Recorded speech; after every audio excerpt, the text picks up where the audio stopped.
Into the Radius, one of the most respected... Okay, we've done this before.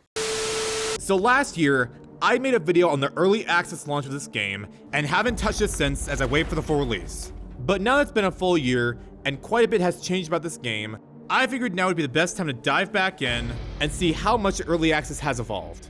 Is Into the Radius 2 worth playing after a full year of changes, or should you still wait for its full release? That is what I will answer today. So join me as we gear up and head back into the Radius 1 year later.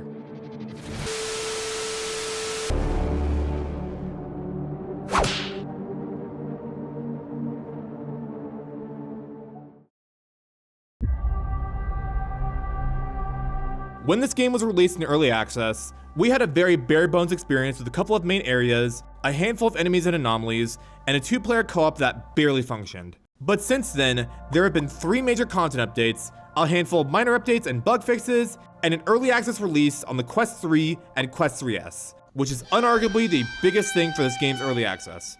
With all these updates giving me a lot to cover, I will break it down, as I usually do, into a few smaller categories, diving into the gameplay and environment changes, the new area, and a multitude of co-op improvements that made it less buggy than it was on launch. So without further ado, given that this game has been in early access for over a year, saying a lot has changed since the first version would be a severe understatement. The first and most noticeable thing that most players will notice is a drastic change in visuals from the first early access test. The early visuals were, how do I put this, hideous compared to what we have now. The game had a gritty and dull look, and while it was fine for testing purposes, it wasn't visually appealing and strayed away from the look of the original game that we all know and love. But now that the devs have had more time to cook with the visuals, many returning players will be very impressed with the improved graphics of this game, returning us to the feeling that we had in the first game. Holy shit, this game looks so pretty now, dude. These visual changes also apply to anomalies and enemies. This is most prevalent on the Burster, as the old spikes and chair design was replaced with pieces of wood, which not only blend better with the environment, but also give it a more natural appearance, making it feel less out of place. The chair version still exists in more building-heavy areas, but they're now more of a rarity rather than the norm. To put it simply, the game looks much better now, and returning players will be pleasantly surprised with how much closer the game looks to the original ITR than it did beforehand. But let's be real. If the visuals were the only thing that changed in the past year, I wouldn't have spent weeks of my life making this video just to talk about how this game got a new shade of makeup. The gameplay loop has remained relatively the same, and there are quite a few new things for returning players to play around with.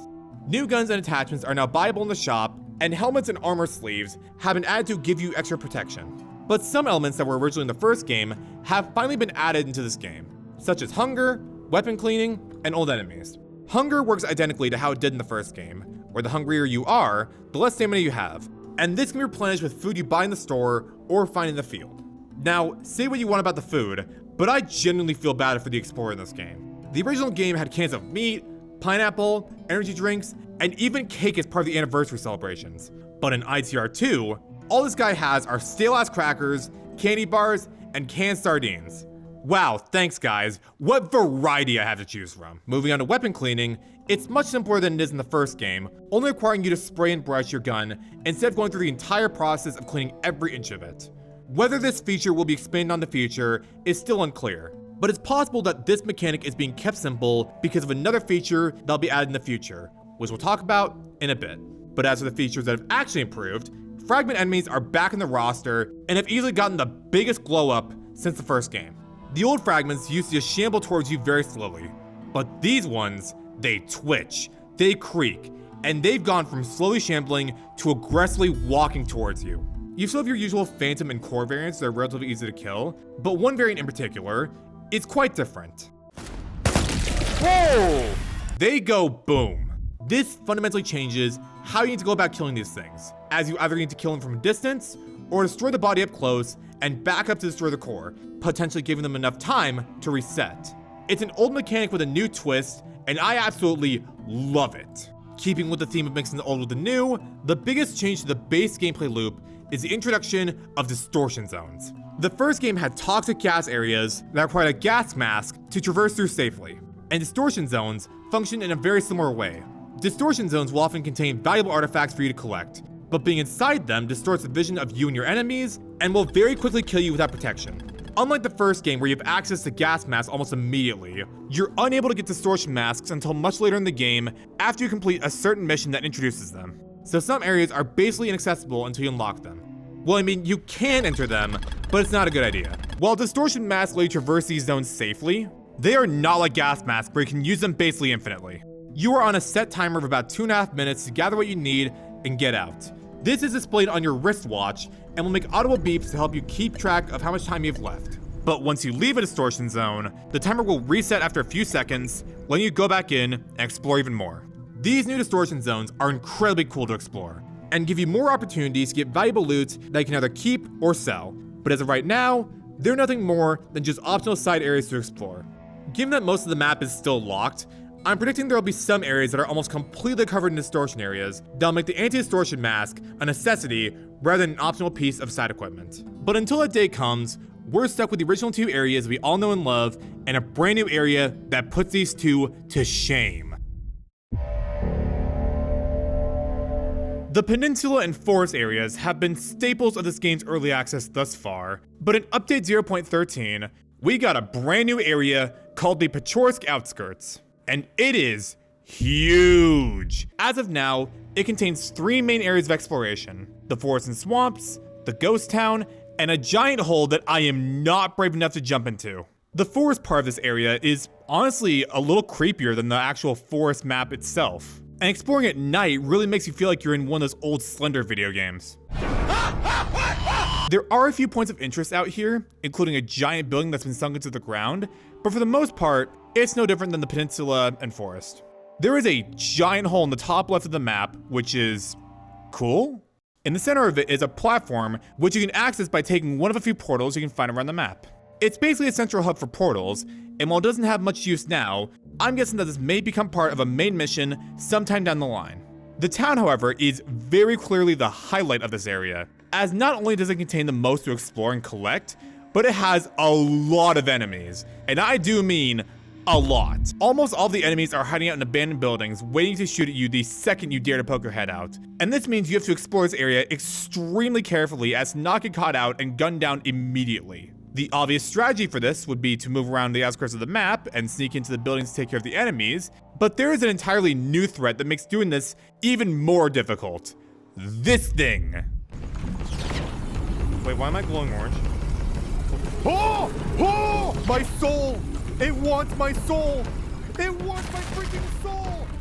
Holy shit! This is a new anomaly that is unique to this area, and it is horrifying. If it spots you, it will charge up its attack and start shooting fireballs at you. Evading it requires you to find some sort of cover or to get inside of a building to evade its line of sight. But if you aren't fully covered from its view, it will continue to hunt you down until you're out of sight or you're dead. This is an entirely new threat you need to think about while exploring this town, because it may seem simple to avoid in theory, but if you're out in the open and not paying attention, it can very easily sneak up on and annihilate you with no warning. All of these factors combined make the ghost town one of the most interesting and adrenaline-pumping places you can explore, and so far, this is my favorite area in the entire game. Now, due to the sheer size and detail of this place, there are some optimization issues, with the most common one being frame drops. But this will most definitely be fixed in the full release of the game, because there is no way in hell they're gonna let something this cool perform poorly. Especially if you're trying to explore this place with a friend. The last time I played co-op was a year ago, and if you recall, it had some pretty big issues. So after a full year of fixes and improvements to co-op, it should run almost perfectly now, right? Right? Oh wait, it actually does. Now, granted, there are still some smaller bugs that slip through the cracks. What's up with your body? But aside from that, co-op is almost perfect. Now, in my previous video, I discussed that the addition of co-op removed the feeling of isolation from this game. And while this still is somewhat true, there has been a new addition to try to help preserve that feeling while still allowing communication between both you and your partner. Proximity voice chat. Before this feature was added, voice chat was not a feature in this game, so players would have to start a call in either Discord or Steam if they wanted to communicate in any sort of way. And while this worked for what it was, it came at a significant cost. as being able to communicate where you were at all times, no matter your location, heavily removed the feeling of isolation that the original game was known for. Now that proximity chat is here, keeping track of your friend's location is both easier and harder, as being separated from them through poor communication or dying brings back that feeling of isolation. This effect is especially strong if you accidentally take one of the portals and end up completely separated from your friend. And this happened on more than one occasion in the brief time I was playing co-op. You can still keep track of them on your map, but being isolated from your partner in an unfamiliar area is a scary feeling, and navigating to reunite with them is much trickier unless you're familiar with your location and where they respawn. Despite all the bug fixes and the addition of proximity chat, there is still one smaller issue that could impact co-op as a whole. As of right now, save slots in this game are split between single player and co-op saves. If there's even a slight chance that someone will want to play the game with a friend or want to invite someone mid-run to do random missions with, there is no reason for them to create a single player save, as doing so would lock them out of inviting others to their game and force them to start the game from scratch with a new co-op save file. Now, granted, this is a very small issue, but it's still something I would consider, as going through most of the game on single player and then having to start from scratch to play with a friend would be kind of frustrating to some people. Co-op overall is in a much better state than it was a year ago, and aside from a few minor issues, it is a very solid and enjoyable experience. I can absolutely see myself doing an entire playthrough with a friend once this game fully releases. What are we doing? I want to shoot things. Yeah, you're fucking right. The only other issue I could see affecting co-op is installing and using third-party community-created content, otherwise known as... Yes, surprisingly enough, this game has mods already. Even though this game is still in early access, some insanely talented fans have gone out of their way to make their own custom mods, ranging from simple texture and audio changes to entirely new features that change how the game is played. The most notable of these mods thus far is the helicopter mod by The Human, which adds a functioning helicopter that takes you across the map very quickly with little risk to yourself. Helipads can be found in the forest and picturesque outskirts that let you call in a helicopter to take you to another helipad in the same location, basically acting as a form of fast travel. While you can't physically fly the helicopter yourself, it's still a very cool mod that adds a very cool quality of life feature to the game, while keeping you immersed in the game's atmosphere with a mechanic that just makes sense. This mod and many others that have already been developed are extremely cool to see and bring into your own saves. But even though CM Immersive has guidelines for creating and publishing mods, they will not be adding mod support into the final version of the game. This means that every time there's a major content update, old mods will no longer work unless the creator updates the mod to work with the new version of the game. Mod support isn't completely off the table, but it will not be available on the launch of the game, as it doesn't make sense to add when they're still working on the core features of the game, which honestly makes sense. But even with this in mind, I cannot wait to see what new mods people come up with, because if we already have something as cool as a functioning helicopter, I can't even begin to imagine what people will make once this game is fully released. Now that we've recapped all the changes in the past year, what's next for Into the Radius 2? So far, we've gotten teasers for new gameplay mechanics in the next major update, and a list of things that will be implemented in the final game. The first teaser for the next update we've been shown is a new feature where... Wait, hang on, sorry, give me a sec. Wait, the beta is already out?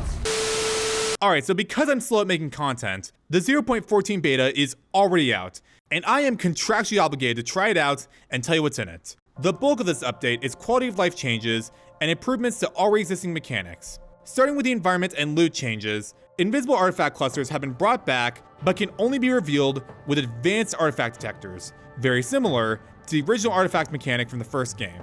The forest and picturesque outskirts areas have gotten some new points of interest, with the most notable of them being the church, which replaces a giant anomaly in the middle of the map. There have also been reworks to the interiors of existing areas to make them feel more abandoned and cluttered. This not only gives them much more atmosphere, but also gives you more chances to find additional loot, which in combination with the 5 new loot types, will give you much more stuff to collect and bring back to your base. Wait, hang on, what is my family doing here? Moving on to weapons, reloading mid-combat has been made easier with the introduction of mag palming and the ability to load 2 shotgun shells instead of 1 at the same time. This is a very small, but very welcome addition, as dropping one of your magazines mid-combat and not being able to find it is one of the worst feelings in this game. And this should hopefully reduce the chances of that happening. But the biggest change to weapons, and easily the thing I spent the most time in this update with, modular guns. Guns can now be broken down into smaller parts and changed around to create and customize a gun to your personal liking. As of right now, most of the weapon roster uses this new system, but a few select guns such as the SKS, AS-Val, and all the pistols are still using the old system, but presumably will be updated to use the new system in the future. This entire system is so fucking cool. Modular weapons have been done before in other VR games, but having it as a feature in an open world survival game is game changing. With over 138 modular parts and 28 gun frames currently, this not only gives players a new form of self-expression and customization to create a gun that's tailored to their liking, but also gives them a new sense of excitement when they see weapon parts in the field and wonder what new creation they can make when they get back home. If you can't tell, I absolutely love this addition. And as much as I'd love to spend 30 minutes yapping about this, I'm extremely late to publishing this video, so we need to move on. As for content coming in the full release, it's pretty much what you would expect. We can expect more missions, more anomalies and enemy types, new firearms, and interactive props and openable doors, hatches, and drawers. I can finally open doors in this game! Let's go!